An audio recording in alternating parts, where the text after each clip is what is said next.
火爆成都的新派川菜馆。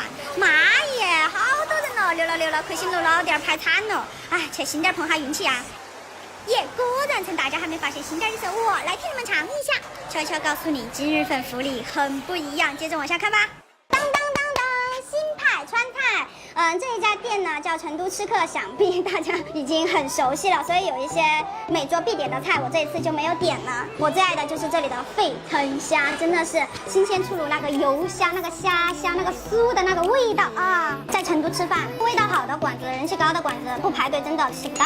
这个虾它剥好壳之后呢，嗦了一道油的，可以吃的这个虾头，这个虾尾也是可以吃的。缺爱缺钙的人可以多食用。这家叫裸奔头拖虾，我刚才说的啥？裸奔虾。觉得沸腾虾名字好听的扣1，裸奔坨坨虾好听的扣2。我可爱吗？可爱的扣1，不可爱的扣2。为什么要叫坨坨呢？应该很多人知道，里面有鱼儿坨坨。比起趴土豆，我更爱趴鱼儿，因为我会觉得鱼儿的口感会滑一点，我喜欢滑滑的。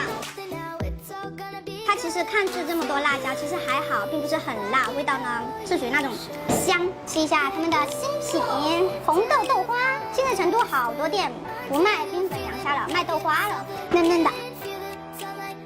这盘呢就是冷吃牛肉，四川自贡的美食，他们就是要把新派川菜打造成四川之最。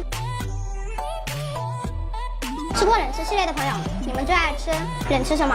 有冷吃兔、冷吃牛肉、冷吃掌中宝，还有冷吃肥肠。其实我冷吃系列最不喜欢吃的就是冷吃牛肉，但是为什么今天要点呢？因为这个盘子颜值吸引了我，好看啊！火辣的兔腰，以毒攻毒，辣一下。这里的兔腰呢，就是比较小一颗的，小的吃起来更紧实一点，它不会产生那种爆浆的口感。奶奶的保温瓶，解救！银耳雪梨汤，哇，好粘稠。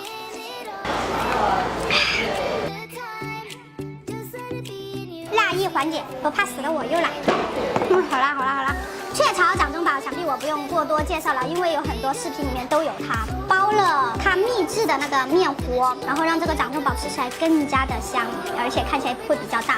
里面还有铁观音，也是炸过的，可以吃。为什么这道菜里面还要加鹌鹑蛋呢？哦，我知道了，为了应景，因为它是一个肠。菜点的少的朋友，这个干辣椒块、茶叶都是可以下饭吃的，这个鸟巢也是可以吃的。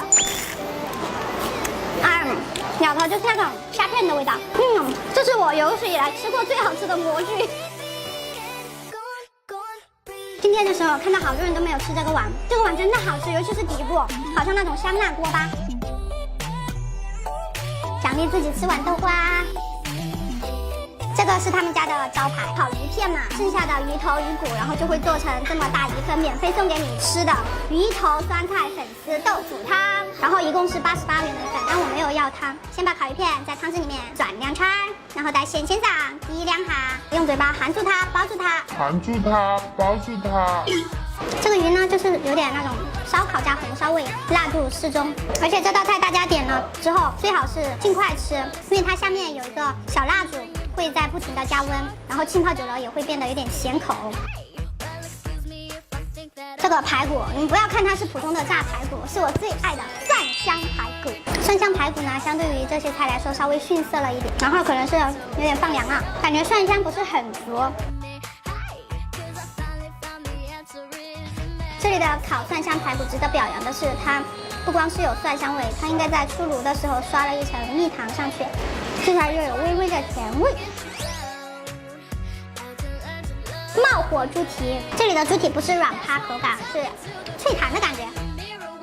冒火猪蹄呢，它整体是偏麻的，然后藤椒味比较足。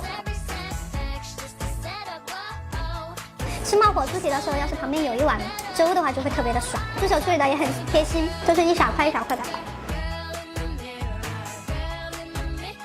这个是烤五花肉，已经凉了，但是能看得出来是用的五花肉。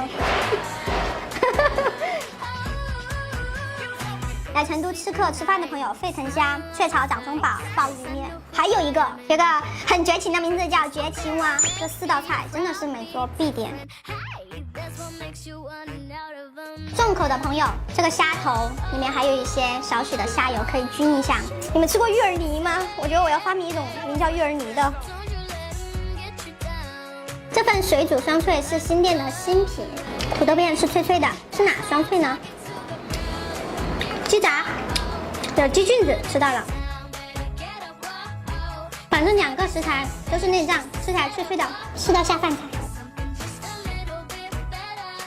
网红鲍鱼捞面，我觉得这一道菜的精华，它是把藤椒味跟蒜香味2个相配在一起，迸发出了一种新的味道。虽然里面的鲍鱼用的是小头鲍，但这一份的售价也很实在，69块钱，有6到8颗的鲍鱼。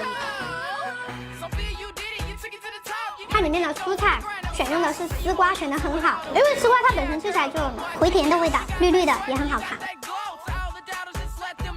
我知道为什么这家店络绎不绝，排队都要来吃，因为它是集川菜、烤串，还有一些小吃于一体的一家店，而且他们的人均消费也不高，所以2到3个人或者6到8个人来吃都还是蛮合适的。主要是味道很受年轻人的喜爱，就是该重口的重口，好像都还蛮重口的。